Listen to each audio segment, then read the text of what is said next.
Papakita ko sa inyo sa umaga na ito yung isa sa aking pinagtatrabahuan na construction job site.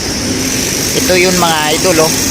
Kung napapansin nyo, sobrang sikip yung site mga idol at tambak ng mga materyales dahil wala pong mapupistuhan doon sa bandang harapan ng gate dahil nandoon yung bako. Yan mga idol, hinuhukay pa.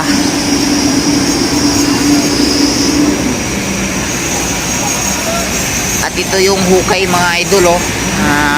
Malapit na pong matapos. Kung hindi ako nagkakamali, baka first week of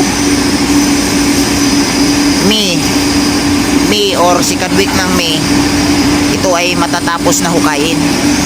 At kung napapansin yung mga idol,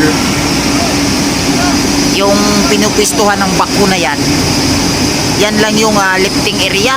Napakasikip at napakaliit lang po yung site mga idol. Ewan ko kung anong sitwasyon yan pagka sakali dumating na po yung delivery ng precast dahil mahaba po yung trailer mga idol.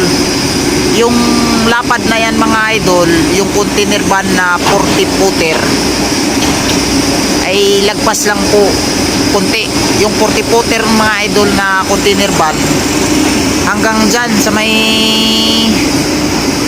sa may tao nga nakatayo na kulay puti na helmet dyan sa may buksan na ng gate, o yun yung pinagpwistuhan ng bako, yung pinaka blade niya, yung gulong hanggang dyan yung 40 footer na container van mula dito sa may kabilang bakod yan, papunta dyan sa pinaka last na blade ng gulong ng bako.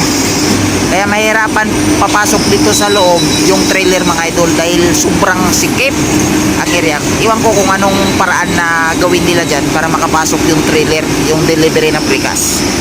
Yan mga idol, yung mga tao sa ilalim, oh. Kaya gumagawa sila para mabubuhusan namin.